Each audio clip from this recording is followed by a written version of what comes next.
It's been a minute since I filmed a podcast. Oh, word? Yeah. What was your last one? For myself, I film them for other people all the time, but I was gonna say, I see a lot of your like personal videos. those are like old. Those are like archives. Like they're just now coming out. Yeah. Content dropping because it's in the drafts. Well, I mean, a lot of them were very like personal. Oh. So like I didn't know if I wanted to put them out. Release But the them. stuff that does really good for me, it's not like the pictures, it's not the videos. It's when I put out like personal content. Of Really? myself.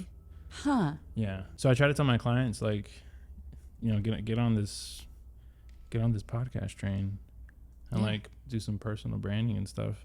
There's so many people that I know now that are like doing podcasts, which is Yeah. kind of crazy. You're either going to do good at it or you're not, you know? Yeah, some people find it annoying, which I get it. There's like nothing but like podcast clips like floating around and stuff, but like if you know how to use it for marketing and stuff, it's awesome. Anyway, we already kicked it off, by the way. Gotcha. I got Sylina in the house. I'll let her introduce herself. If you can just introduce yourself and tell the people what it is that you do. Like everything that I do. Like everything. like your whole life. My name is Sylina Ruiz. I am a full-time tattoo artist, part-time model, and content creator, I guess you could say. Yeah, a very good, one of the most, I hope other models that have worked with me don't get mad at me for saying this, but you're literally one of the most talented models I've worked with. Thank you. Everything we make is super fire. Super fire. So fire. What do you Every think, time. What do you think of the studio? It's amazing. That obviously, like, my favorite thing about this is the lights. But I think it goes with like your whole aesthetic and everything when you do use this kind of studio, because like there's a lot that you can do. But when I think of your stuff, like if I was like trying to think of something that came off the top of my head, I'm like, his stuff can be a little more moodier, which I love. It's not for everybody. It should be. I know. It should be. But I think the studio definitely suits the vibe. Thank you. For sure. Yeah. Yeah, when I first did walked, great. thank you. Thank you. When I first walked in here, I immediately, like, I'll have people walk in here and they're like, "Oh, it's a lot smaller than I thought," or it's a decent space. But when I walked in here, I was just like, "Yo, I can fuck some shit up in here." Yeah, for sure. And like what I like about it is just like the lighting in here, like the lighting doesn't bounce off of the walls or anything like that because of the black and obviously the lighting up here and all that stuff. I just saw it as a huge opportunity, and fast forward, I put up a fitness video that I filmed in here. Oh, word. And that Wait, video, I saw that one actually. the fitness one with the guy talking. I wanted Nike vibes with that. And honestly, you nailed that. Thank for you. sure. For sure. Thank you. And Sony reached out to me, Sony Cinema. So they're like the main page that have like all of their cinema camera stuff on there. And that's like the biggest compliment somebody like me could get.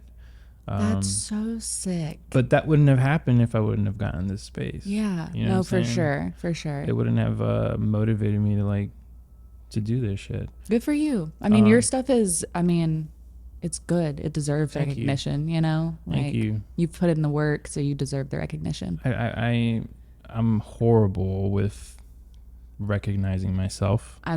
You will always be your biggest critic. You know what I mean? Unless you're like, to be honest, I feel like even when you are a celebrity, there are some that are still like super humble. Like, I don't even know if Adam Sandler knows how good he is to this day. You know what I mean? But everything he comes out with is amazing, yet he's such a normal fucking guy, but then it's like you can always get to the point where like shit gets to your head when you are like people on our level.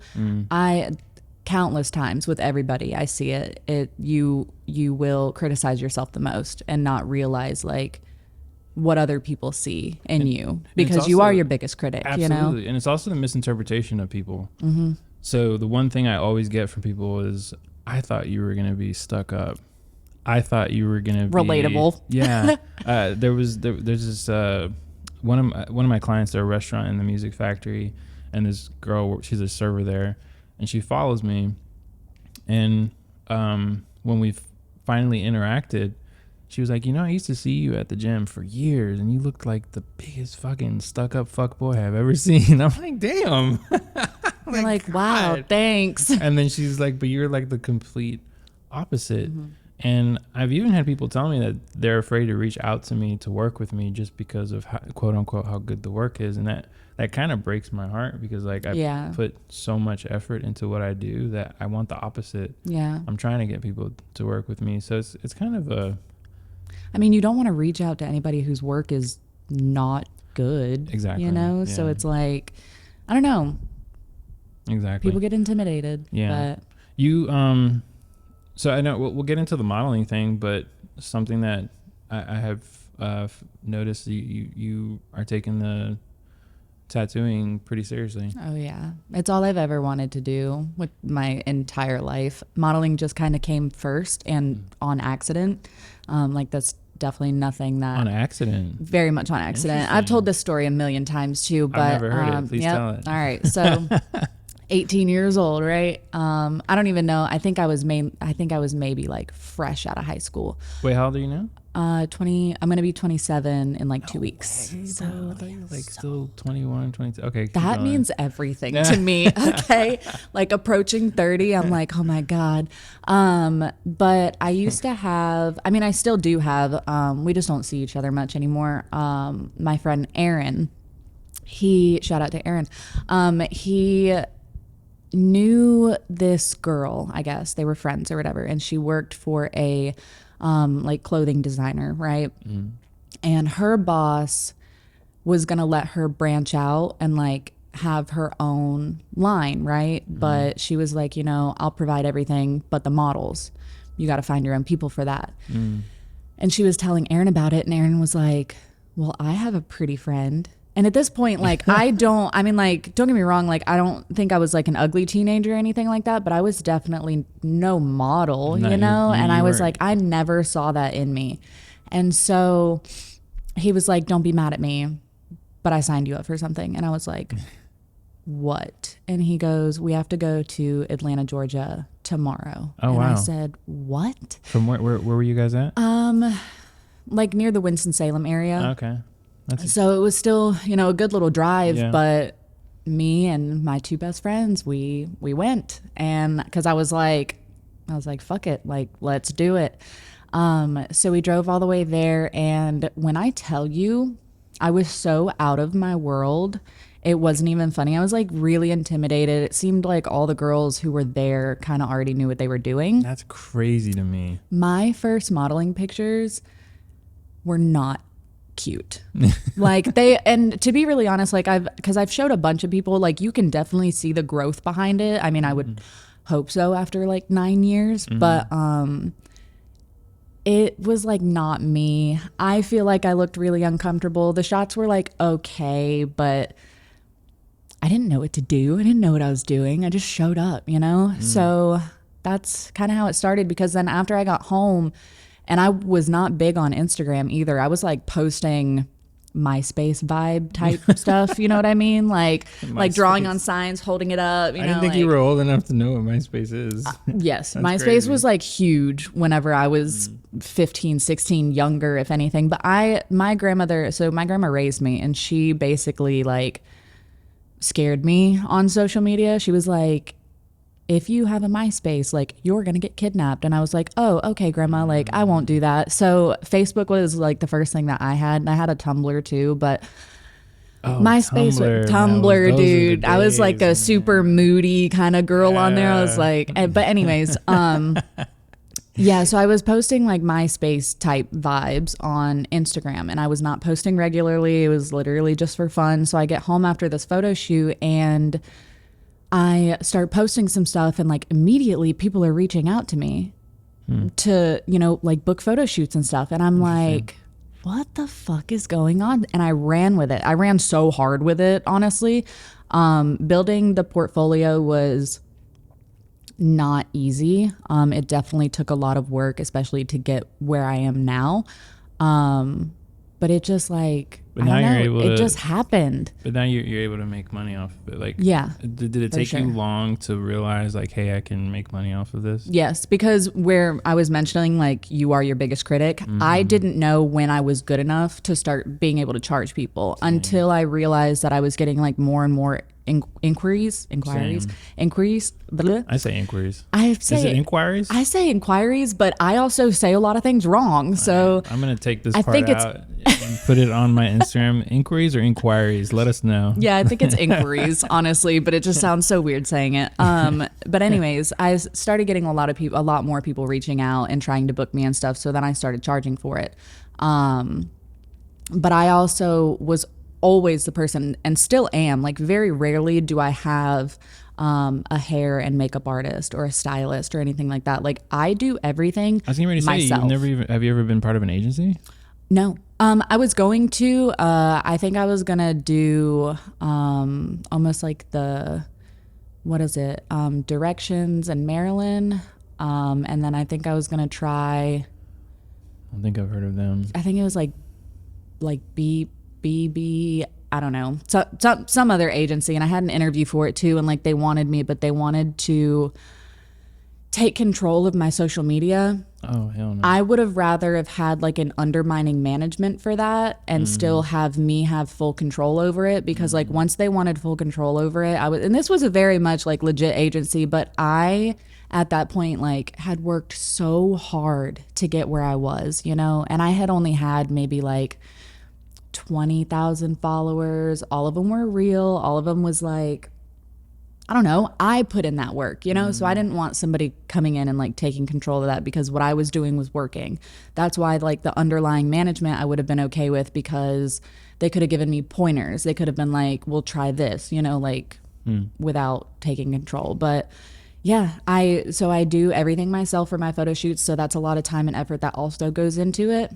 So a lot of creative directors or photographers don't take into consideration when they hire freelance models is most of them are providing their own makeup, their own wardrobe, their own hair. So I commend you for that. Thanks. How did you okay, so you said you always wanted to be a tattoo artist though. So you focused on the modeling. Where did the tattooing fall into place during all that time? Like, were you drawing during that time? Always, yeah. So you always had like an artistic side to you. Yeah, for sure. How far does that go back? Like, where did it start from? Probably as far as I can remember.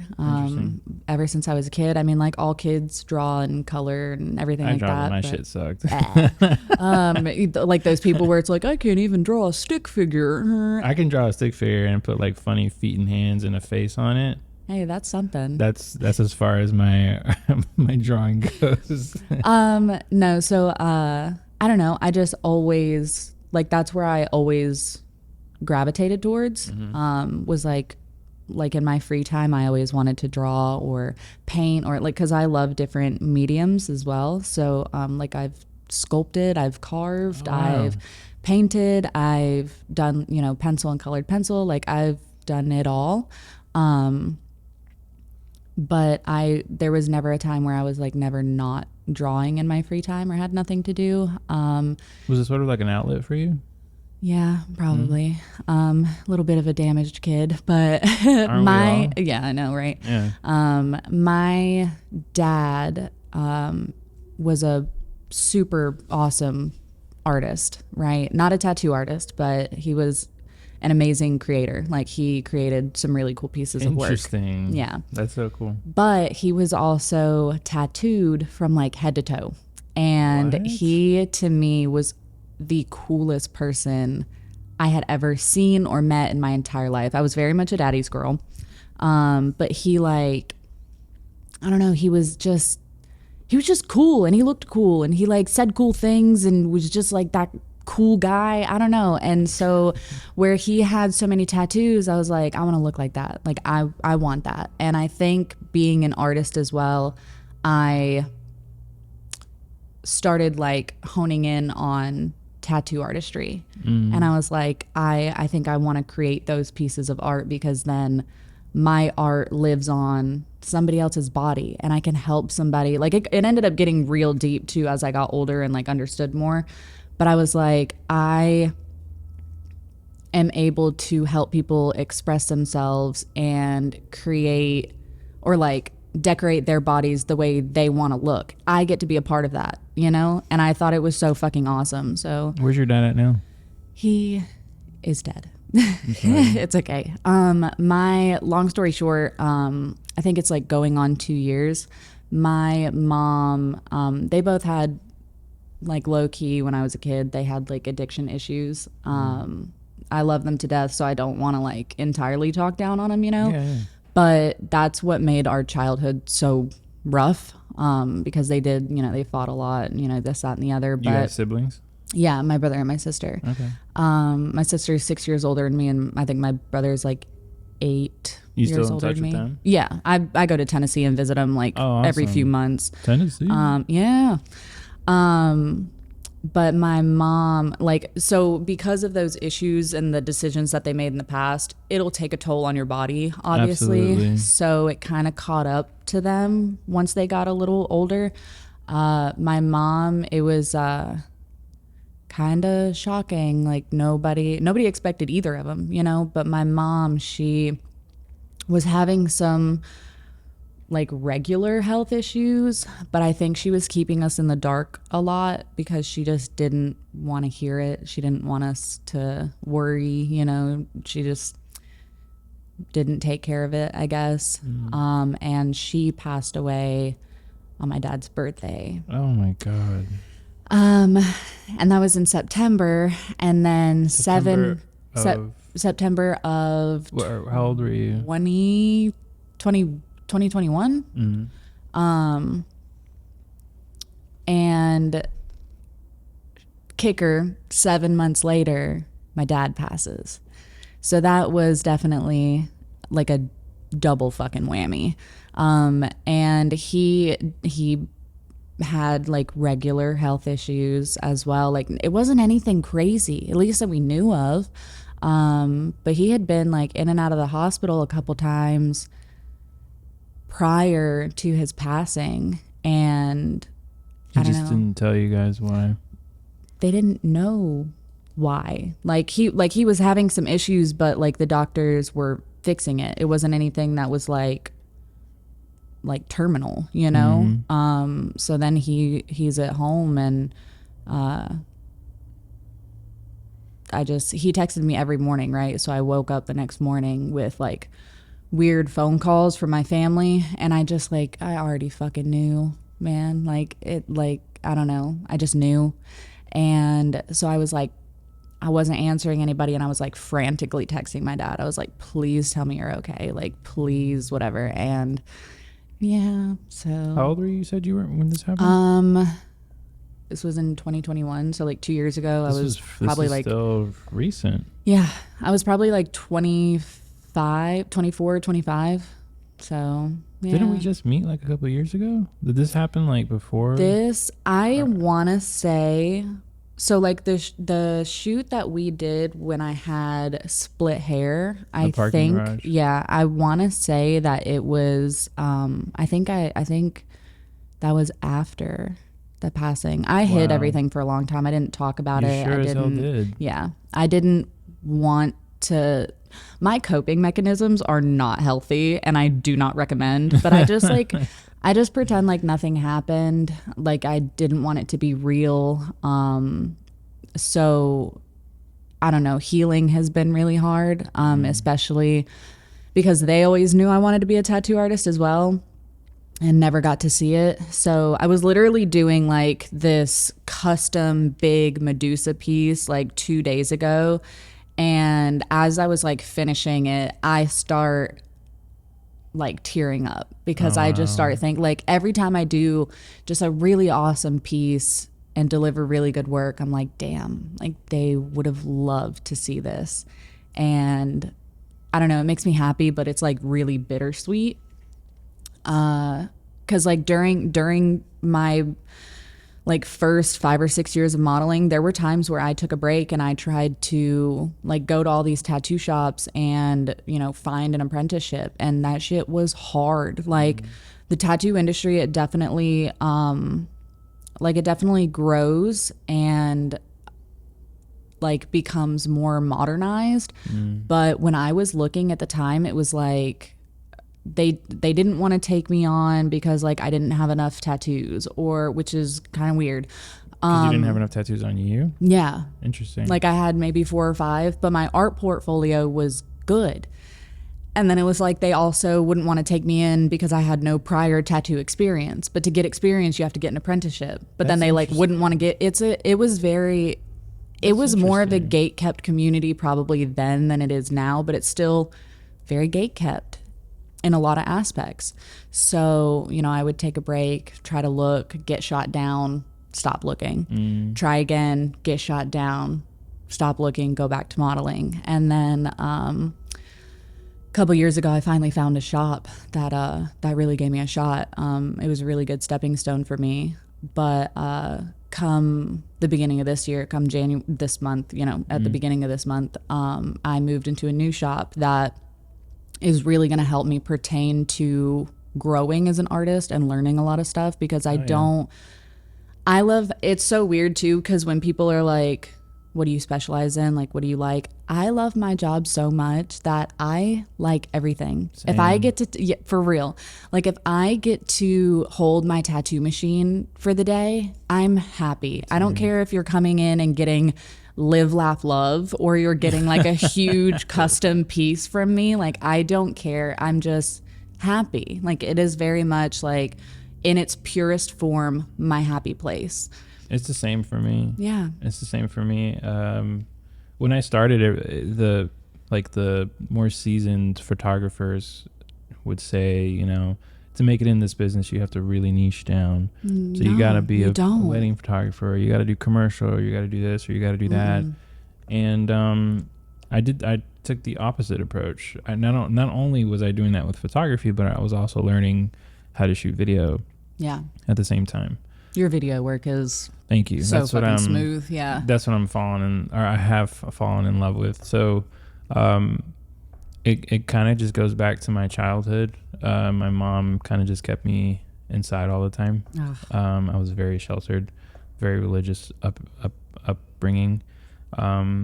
So like I couldn't even go outside and play with the kids. Which is so weird because like growing up Hispanic, because like I don't get me wrong, you definitely are way more seasoned than I am, but like growing up in a Hispanic family, regardless, they're like go outside, like go do whatever, go play. Yes.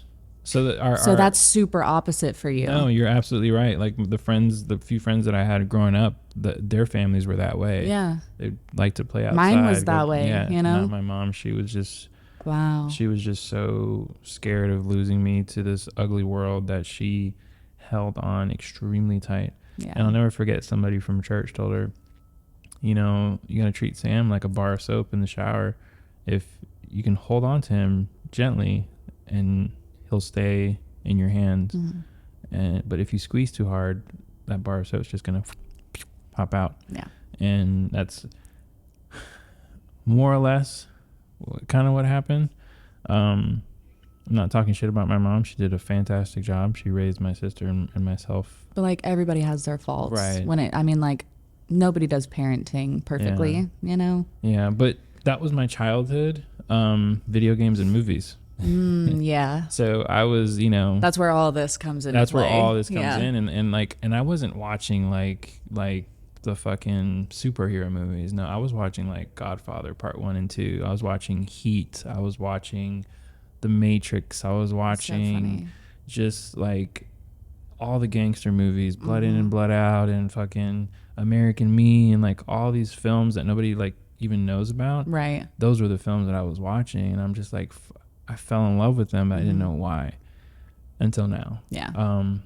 We talk about niching down. Now I'm so adamant about becoming a filmmaker, and I still love photography, obviously. Yeah. I still love, you know, doing different things. But now that I have like 6 years under my belt, now I finally know what I kind of want to do. And I don't want to just do like one genre of things.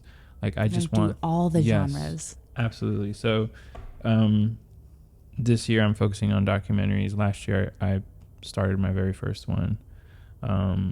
Finishing that one, got hired for another one. Wow. I don't know if I can talk about this, but I had an interview with UNCC just yesterday, and they want to hire me to do a documentary for something they have going on, which is fucking huge. Shout out to Miguel, by the way, if he's watching this. He's the one that recommended me. Aww. But it's like loyalty. Yeah, it's like I want to say it's manifestation. Oh, for sure. No, I'm a firm believer in that. So like, I feel like that's what happened to you. Like, you've been wanting to tattoo, but you were focusing on modeling. But on the side, you were like drawing and painting and sculpting, and like you're an artist. Mm-hmm. I didn't know that. I had no idea. I think I told you this, but like when we first met on our first shoot, I didn't know what to expect because like on your social media, I'm like, man, I was kind of like worried like you were gonna be like stuck up and like a pain. Everybody and like thinks that. Don't get me wrong, I am a pain in the ass, but like I'm a fun pain in the ass. I don't know. You're awesome.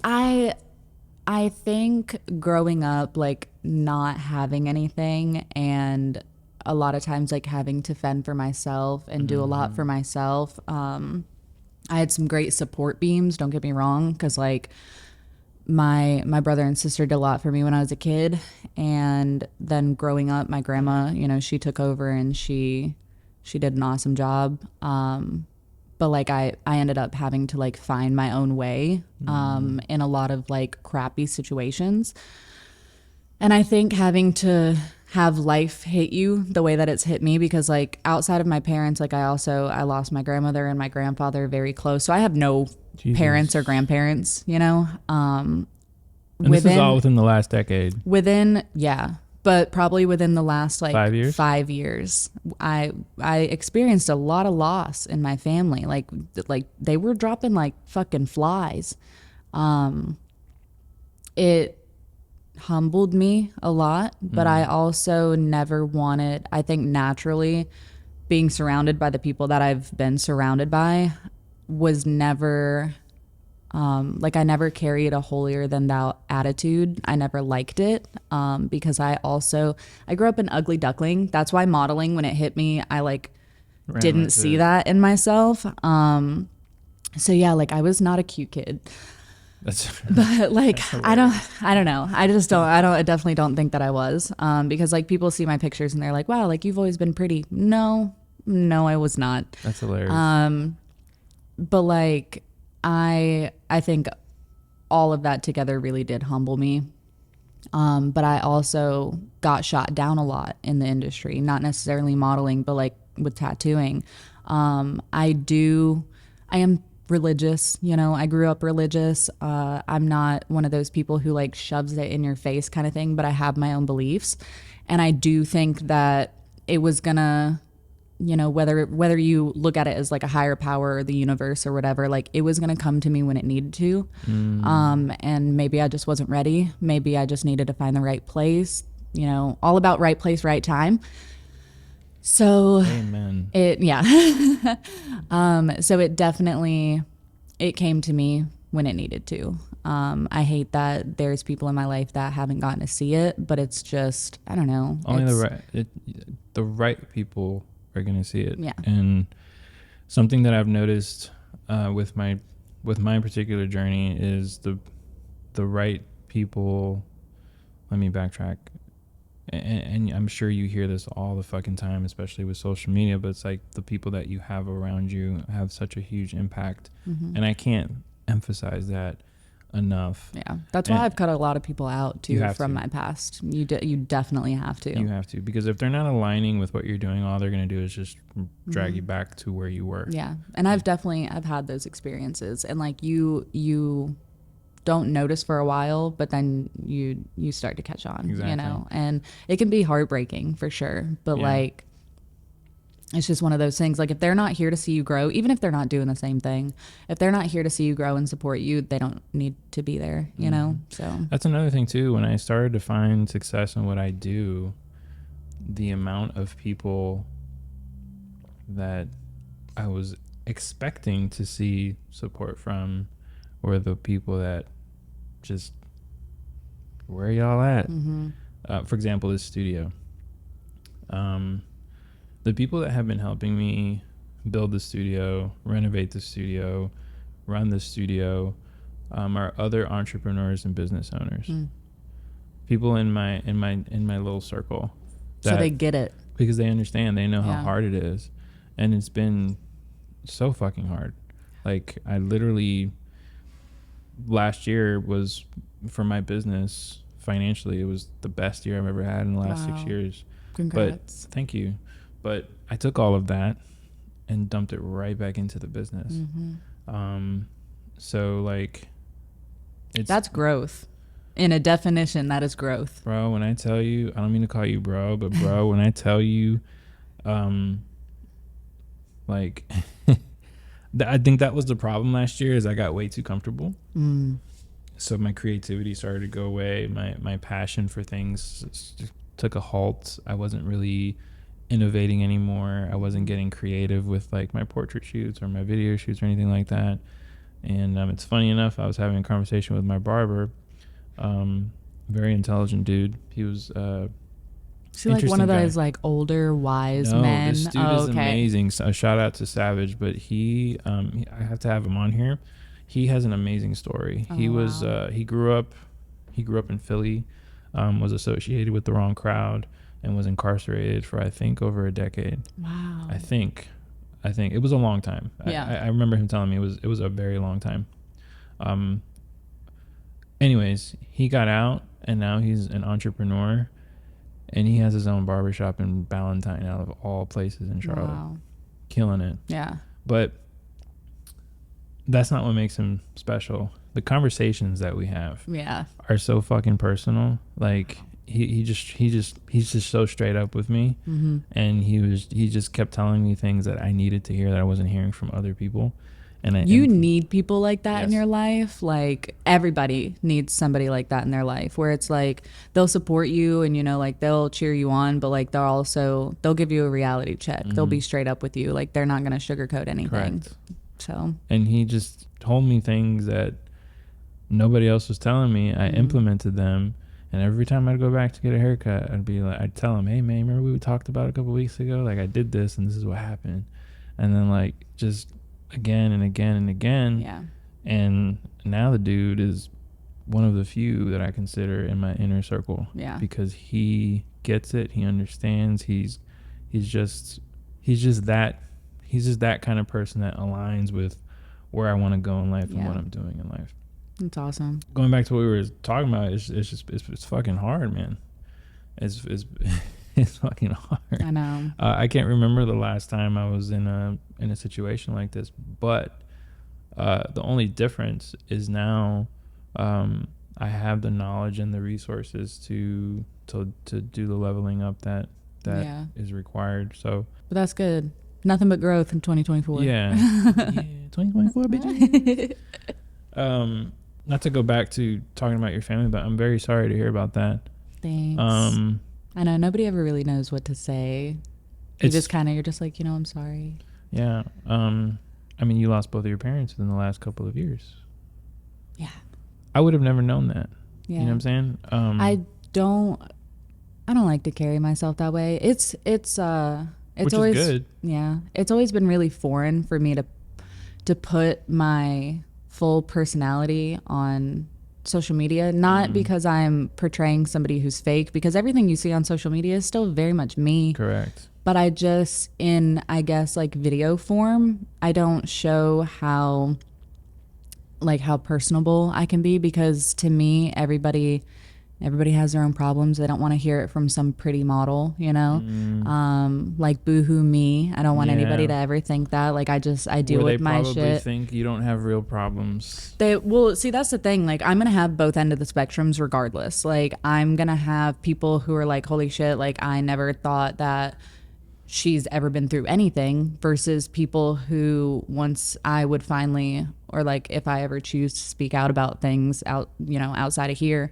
like putting it on my own personal content, they'd be like, who cares, you know? And like, I don't know, because like in a sense, who cares? Like everybody goes through stuff. Everybody has their own problems and insecurities, and you know, this is true. But whatever. Like, when you lose a loved one, there's a certain kind of a pain that is undescribable. Yeah. It hits you in the gut. And so like, I lost my father in 2020. Wow. Only difference is I wasn't as close to him, for a variety of reasons. But he was trying to get closer to me. And when I got the phone call that he was gone, it was like I was in the 3rd grade again when somebody punched me in the stomach on the playground type of shit. It was the same thing. I fell to the ground, couldn't get up. And when I tell people, it's like, it's a feeling that I can't describe to you, and it's also a feeling I don't wish on even my worst enemy. So I commend you for just putting a smile on your face. Thanks. And just doing what you do. Like, I have so much more respect for you now. Like, I didn't like you before. I'm just kidding. Of course not. I actually hated you, but like now you're kind of cool. You're kind of cool. I get to bond on losing a parent. But so like, what's next for you? What are your? I'm interested to hear. Like, do you set goals for yourself every year? Do you not as like a resolution kind of thing? No, not a resolution. Just for your own shit, like your own. So, like in the tattoo industry, or like in my tattoo career, this year I do want to be focusing on portraiture and realism. I want to be so versatile. Like, don't get me wrong. I think going on like years from now and stuff with my tattoo career, I definitely think that I'm probably gonna find a favorite that I really like to do. But as of right now, like I said, I like to do everything: traditional, neo-traditional, Japanese style. I don't dabble in portraiture or realism just yet, because like I'm gonna really need some hella experience before There's certain shading techniques that you need for that, right? There are so many different techniques for something like that. It's all about layers, but like without overworking the skin.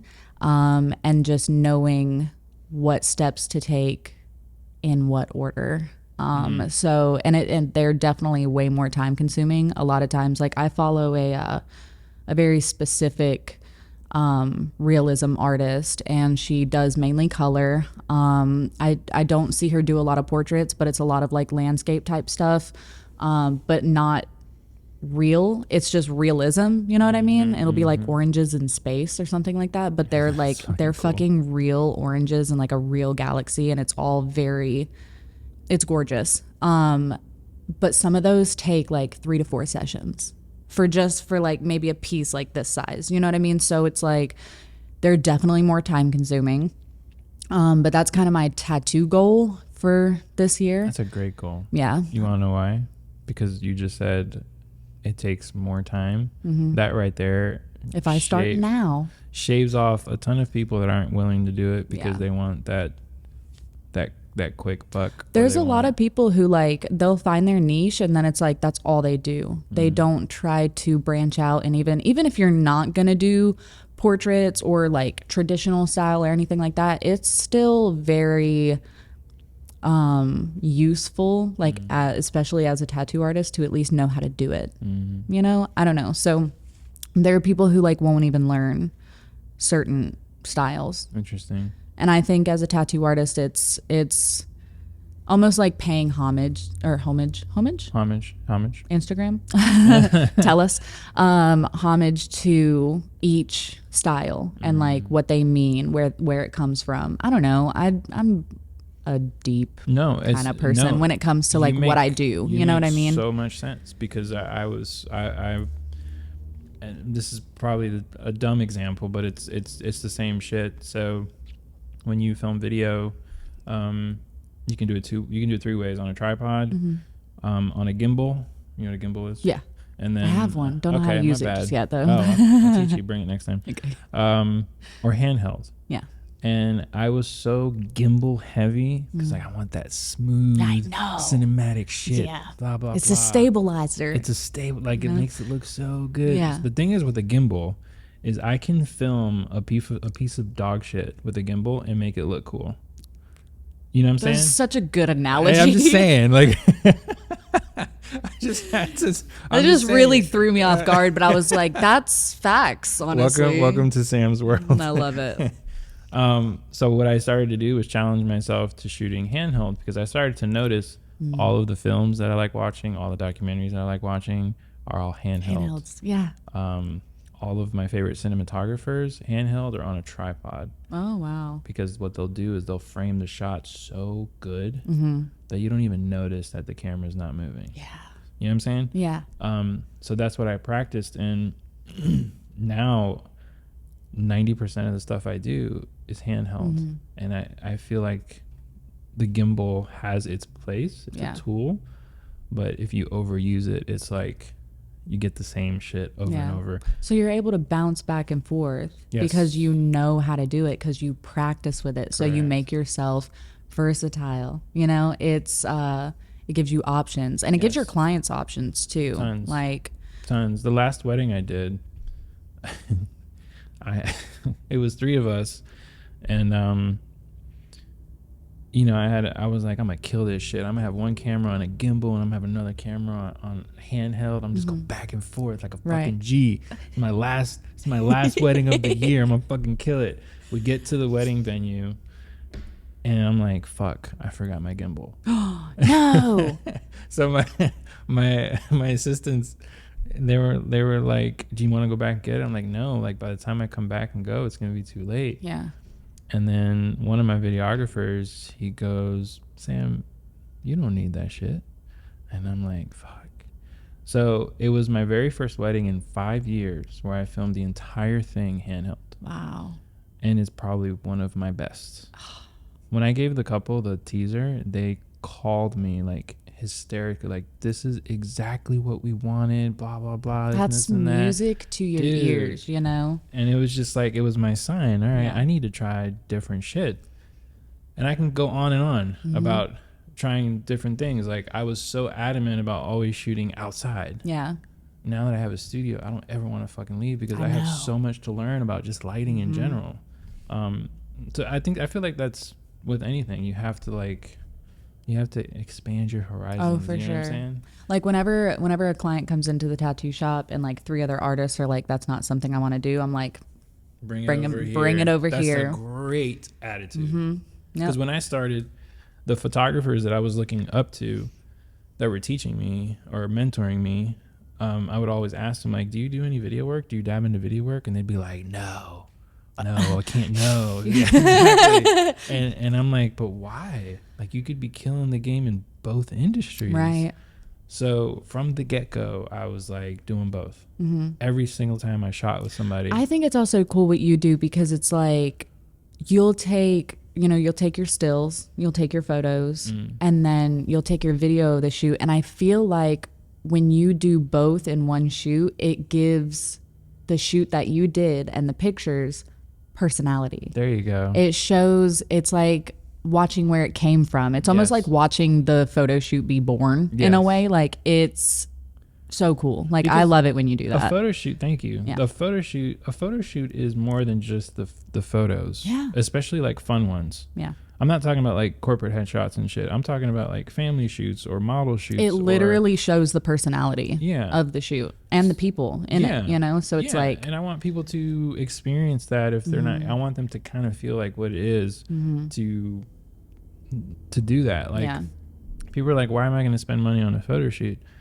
I'm like, it's an experience. Why do you spend money to go to a concert? Why do you spend money on a tattoo? Experience. Why do you spend money on weed? I just true facts. I definitely think like as a photographer and videographer, like you are a very ideal kind of person to hire whenever you are selling that experience. Because Can I use that for my website? Yes. You want me to type it up for you? Please, that's awesome. Because like not only do you get amazing photos for like regular clients or families or, you know, whoever, but then it's like you get some video with it, which is a memory. Yes. You know what I mean? Like, you don't get me wrong, like looking at stills and like beautiful photos, like of course, like timeless. Yeah. Timeless. Mm-hmm. But then you get to watch that memory, yes. You know, and you get to like relive it. You get to revisit it and feel what you felt in that moment again, whether it be sentimental or fun or just something you had never done before. It's, I don't know. Yeah, the way you're explaining it, I've never really thought about it like that. Yes. Like you're making a good point. I guess you're I've welcome. been doing it. Yeah. I'm so using that for my promo, by the way. But no, I guess I've always been doing it without like knowing why. Yeah.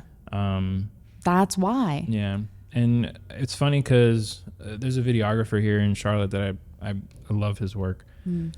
And a couple of years ago, I told him how serious I wanted to get into video. And he was like, you know what you need to do? You just need to stop taking photos for just 3 months and go with it. And that's how you're going to get good.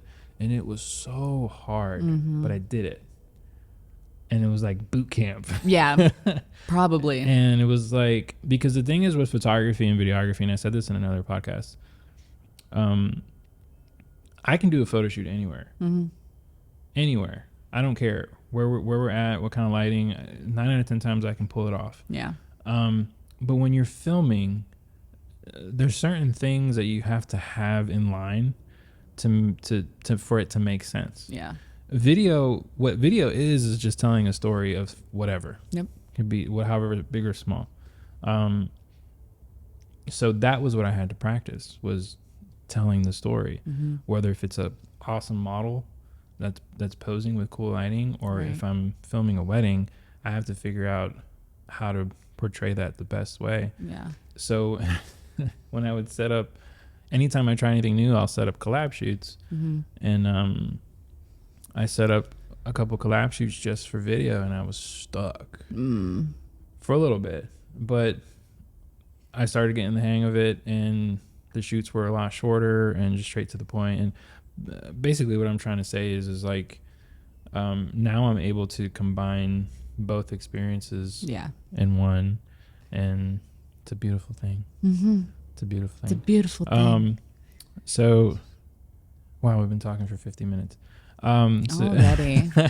What do you know? I try to keep these 30 minutes, but it just doesn't go that way. It never does. There's only one other podcast that I've been on, and me and him, his are like, when we're on, his are like 2 fucking hours long. Oh, shit. And he like cuts out the bullshit too. Like we'll bullshit back and forth, like the good bullshit, but then he'll like cut out like a bathroom break, or like, you know, if we get way off track or something like that, it's still fucking like 2 hours. Oh man, I gotta long. watch this. You gotta send that to me. I got you. All right, well, we'll wrap up because I do like to keep these as short as I can.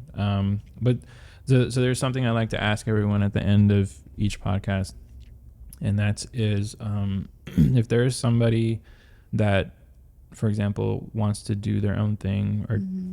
you know, follow their passion, chase their dream. If there was one piece of advice that you could give them, what would that be? To put in the work and be consistent with it. Facts. Because, I mean, you're not going to get anywhere unless you... Don't get me wrong, people get shit handed to them all the time, but that doesn't make it valuable, you know? Mm. It means so much more when you actually put in hard work, because you mean it and you fucking worked for it. Mm-hmm. So that's probably my biggest piece of advice.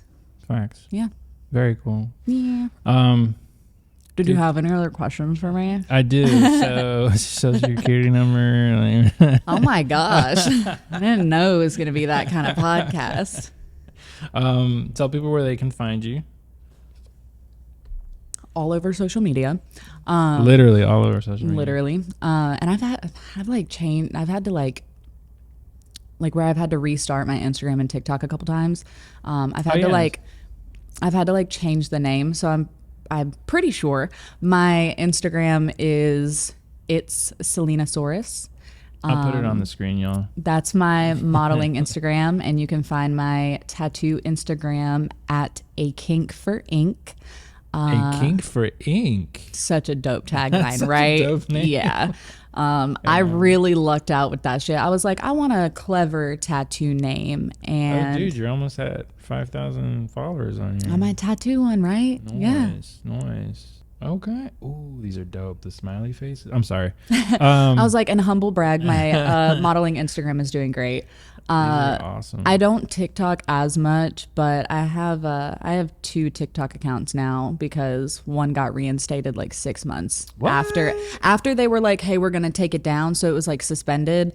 I like wrote in 5 or 6 different times like an appeal. I can't figure TikTok out, man. Dude, well, regardless, 6 months later they gave it back to me, so I was like, I'll just keep both. So I'm pretty sure one is it's Sylina, and then the other one is Sylina Rex. I'll put everything on the screen and in the description for everyone. Come see me in Huntersville, Revenant Permanent Gallery, if you want some cool tats. Thank you so much for coming here and expressing your story and just being a little bit personal. I know it's not your thing, but it's got to come out somehow, you know. I guarantee people are gonna appreciate it a lot. Thanks. And thank you for everyone to listening to another episode of the His Views podcast. I never know how to end these things, so everybody have a good day. Bye.